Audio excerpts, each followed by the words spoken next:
Hey guys, Jonathan here, and I just got home from seeing Kraven the Hunter in theaters, and wow, it was not good.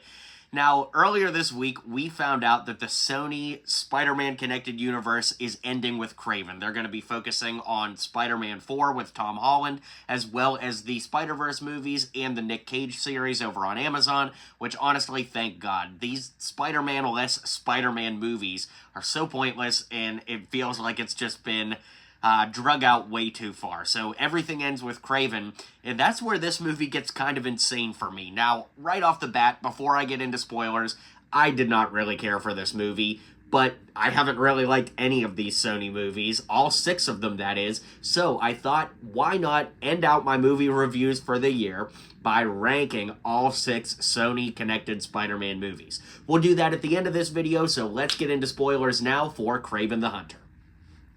Okay, so let's talk about the good. Aaron Taylor Johnson honestly has been great in everything I've ever seen him in, and he steals the show here, which you would hope because he is the main character.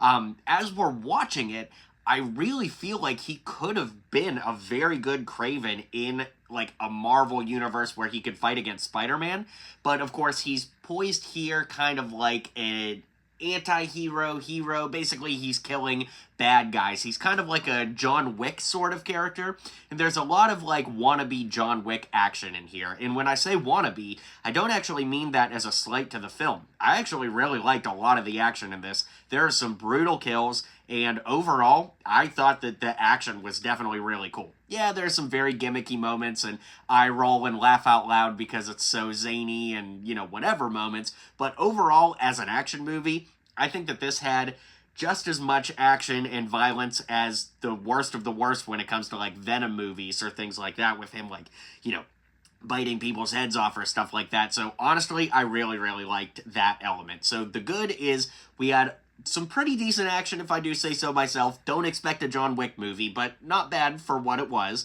and Aaron Taylor Johnson really crushed it. Now, we'll get into, like, the medium stuff. Like, this stuff isn't bad, but it could have been better. There's a surprising amount of Spider-Man connectivity in here, but not, like, to Spider-Man, just the universe in general. For example, we see the Daily Bugle website and newspaper referenced at a couple points, and, of course, we see that Kraven's brother not only is hinted at becoming Chameleon, they literally say he's like a chameleon like 4 or 5 times, but at the end of the movie, he legitimately does become the Chameleon. And I think that the actor, I regret to say I don't know his name, who played the Chameleon character, actually did a really good job. And where the movie leaves off, it's definitely setting up for a sequel that probably will never happen at this point, but as we're seeing the sequel set up with, like, the struggle between Kraven and his brother, and now we see Chameleon has the abilities that he does, I'm like, dang, I kind of would rather watch that movie than the Kraven movie that I just watched. So I really liked that there was the Chameleon setup and stuff like that, and just general Spider-Man universe references as well. Of course, the big bad of the villain as far as, like, superpowered villains go is, of course, the Rhino, and it just looks so bad. The effects don't look good. I know that they tried to go for, like, this human-animal hybrid realism, but it just really, really did not work. The action sequence between the two, it's all right, but, you know, it's so far from what the Rhino is in my mind based off of, like, the comics and cartoons that I grew up watching as a 90s kid that I'm like, nah, this just isn't for me with the whole Rhino thing. Now, that's kind of the, like, good medium-ish stuff. Now we'll get into the bad.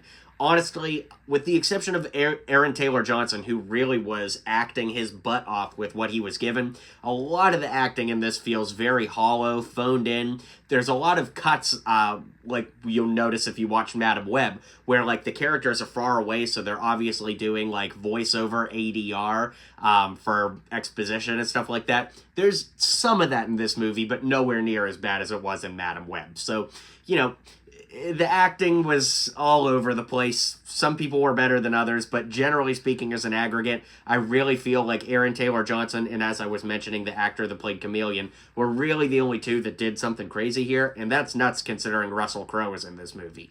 He does play a formidable villain, father figure, very conniving, very evil, but I never feel like there are any huge stakes happening in this movie. A lot of character motivations are kind of like, I don't really know why we're doing this, why we're doing that, and that's saying something because the movie is very exposition heavy. That being said, it is far from the worst of these Sony films.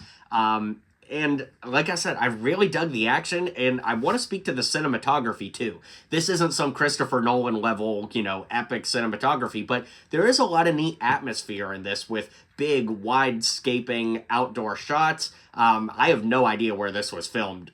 Some of the shots kind of remind me of the volume, like that they used for The Mandalorian, and I think they used it in Ant-Man Quantumania as well. I really don't know, but honestly, seeing it on a big screen, there were some outdoor scenes that did look pretty cool, and a lot of neat lighting effects and stuff like that. So it's not like Christopher Nolan epic levels, but, for a Sony Marvel movie, I would say that this is probably my favorite from a cinematography perspective in regards to that. So the finale of the movie saw it coming a mile away. At the beginning, he's attacked by a lion, and then his dad has the lion mounted, and then at the end of the movie, the fur of the lion, his mane and his skin is turned into, like, KRAVEN's jacket, and the final scene is him, like, doing the comic book pose in the chair. It works, it's fine, whatever. But the movie, like, in the last 10 minutes feels like it's setting up to go into like a fourth act, as strange as that is. So the pacing and where this movie was going was very, very unique in that sense. It wasn't like a super fast movie. It wasn't a super slow movie. It just like had a lot of ups and downs of like, okay, are we getting to the point here or not? So yeah, that's that. Now there's a lot of really weird stuff going on here, like very coincidental stuff, like the girl Calypso. Her grandmother is kind of like this, like, magic woman, and she gives her this, like, elixir that gives KRAVEN powers, because why not? That's kind of dumb in my opinion. But the whole movie is centered on that. And there's just a lot of very convenient things that happen here. So, I don't know. It's not, like, a terrible, terrible movie. Like, Madam Web is just, like, oh, it was awful. This isn't a terrible, terrible movie, but it is far from good, and yeah, it's a rough watch. I can't tell you to go spend your hard-earned money to watch this in a theater, but when it inevitably hits somewhere on streaming at some point, it's kind of just a dumb action movie to tune into and enjoy and not take too seriously, which again is not really something I could even say for Madam Web. And since I keep talking about Madam Web in the Sony universe, let's get into the Sony universe movie ranking now. So I've got them written down here, all 6 movies, and let's start at the bottom. Unsurprisingly, I feel that Madam Web is the worst entry in this Sony universe. God, that movie was just awful. I'm going to jump to number 5, that of course being Morbius. Morbius was so bad that you could actually kind of like laugh at it and have fun while you were watching it, especially with the more $1 billion memes and the dancing scene. And, there's a lot you could laugh at how bad Morbius was. Madam Web wasn't even like so bad it was funny. It was just bad. So Madam Web is at number 5. Madam Web is at number 6. Morbius is at number 5. Terrible movie, but hey, at least it was so funny bad that you could laugh at it. That gets it at least 1 point more than Madam Web. At number 4, crazy enough, Venom Let There Be Carnage. Now, I love Carnage as a character from the comics and, cartoons that I watched and video games growing up, but Woody Harrelson being cast as Carnage was so weird, and I just don't think that movie landed on its feet quite the way that it could have. If we would have got somebody like the guy that was playing like the Joker character in Gotham and stuff like that, I think that's the guy that plays Cal Kestis. I'm blanking on his name, but if we could have got somebody like that could have just played an insane killer version of Carnage, I think it would have played a little bit better, even if the general plot of the movie was the same. And that's coming from somebody that loves Woody Harrelson, kind of like Aaron Taylor Johnson. I don't know if I've ever seen anything he's in that's like horrible or he's bad, but Let There Be Carnage would probably be the closest to that, so unfortunately, that one comes in at number 4. At number 3, we have Venom 3, Venom the Last Dance. I didn't think that this movie was horrible either, especially because I just saw it a couple weeks ago when it came out.